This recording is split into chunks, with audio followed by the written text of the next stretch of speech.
어린 시절 우울증을 극복하기 위해 쓰기 시작한 일기를 죽기 나흘 전까지 쓴 사람이 있습니다. 결과적으로 그는 현대문학의 새로운 장을 열게 되죠.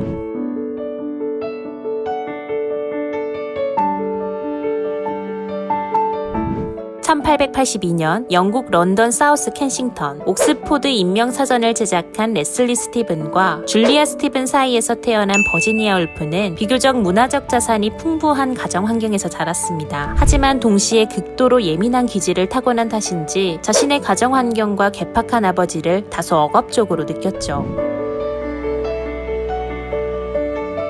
1895년 13살 어린 나이에 엄마를 병으로 떠나보낸 버지니아는 신경쇠약에 시달립니다. 헌신적이었던 엄마를 잃은 슬픔이 어린 소녀에게는 큰 타격으로 다가온 거죠. 당시 그녀가 앓은 건 현대 정신의학에서 양극성 장애라고 불리는 병이었습니다. 극단적인 감정의 기복과 불안감, 공포, 우울감, 신경과민성 피로와 무기력증으로 버지니아 울프를 평생 동안 괴롭히게 된 증상이었죠. 전 생애에 걸쳐 그녀는 이 병과 싸워야 했는데요. 불안을 이겨내기 위해 선택한 방법이 바로 일기였습니다. 첫 번째 신경쇠약이 발병한 지 2년 뒤인 1897년 버지니아는 일기를 쓰기 시작합니다. 그리스어 개인 교습을 받고 책을 읽고 산책을 하고 차를 마시는 것 또한 회복에 도움이 되었죠. 자신의 일상을 기록하는 일기 자체가 버지니아에게는 일상을 되찾는 치료가 되었던 것입니다.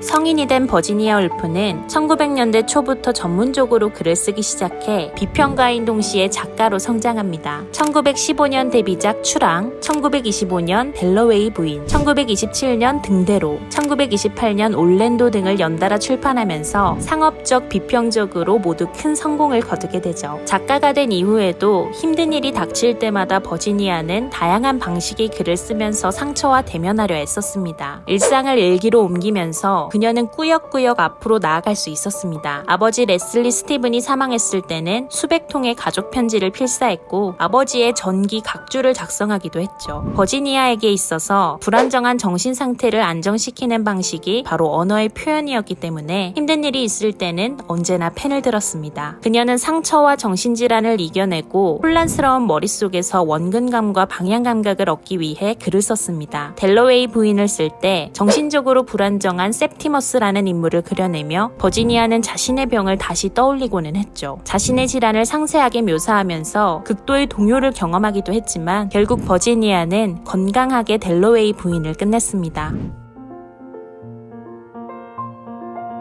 버지니아의 불안정한 정신의 원인 중 한 가지는 부모에 대한 것이었습니다. 이 기억을 이겨내기 위해 버지니아가 쓴 작품이 1927년 발간된 자전적 소설 등대로인데요. 버지니아가 첫 신경쇠약을 맞이했던 것은 어머니의 죽음과 우울하고 위압적이었던 아버지 때문이었습니다. 본인의 부모인 레슬리와 줄리아 스티븐 부부를 모델로 한 이 소설을 쓰면서 그녀는 부모의 기억에 좌우되어 왔던 자신의 인생을 되돌아봅니다. 어머니의 사망과 아버지에 대한 분노, 억압적이었던 가정 환경은 버지니아 울프의 정신질환의 가장 중요한 원인이었죠. 이 작품을 발표할 당시 그녀는 45이었지만 여전히 신경쇠약의 고통에 시달리고 있었습니다. 버지니아 울프는 등대로를 쓰면서 기억의 힘을 지어나갔고 이 소설을 쓴 후 더는 어머니의 목소리도 들리지 않고 모습도 보이지 않았다고 하죠. 부모에 대한 강박에서 벗어나 자신만의 확신을 가지게 되었던 것입니다. 버지니아 울프가 이렇게 써내려간 작품들은 모더니즘 문학의 가장 훌륭한 작품으로 남았고 그녀는 의식의 흐름 기법을 고안한 선구자가 되었습니다. 정신질환과의 투쟁, 과거의 기억으로부터 자유로워지려는 몸부림을 통해 세계문학 역사상 가장 뛰어난 작가 중 한 명이 된 것인데요. 아직 소녀였던 버지니아 울프가 쓴 1897년의 10월의 일기에는 이런 구절이 나옵니다.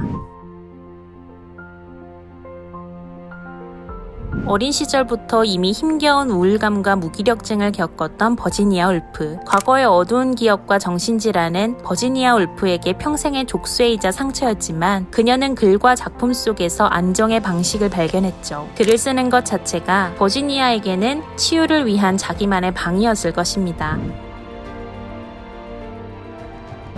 너무 상처받아 모든 것을 피하고 싶을 때 한 번쯤 버지니아처럼 자신의 상처와 기억을 대면하며 일기나 글을 써보는 게 어떨까요? 자신의 삶을 회피하지 않고 상세히 들여다본다면 분명 성장과 치유의 실마리를 발견할 수 있을 겁니다.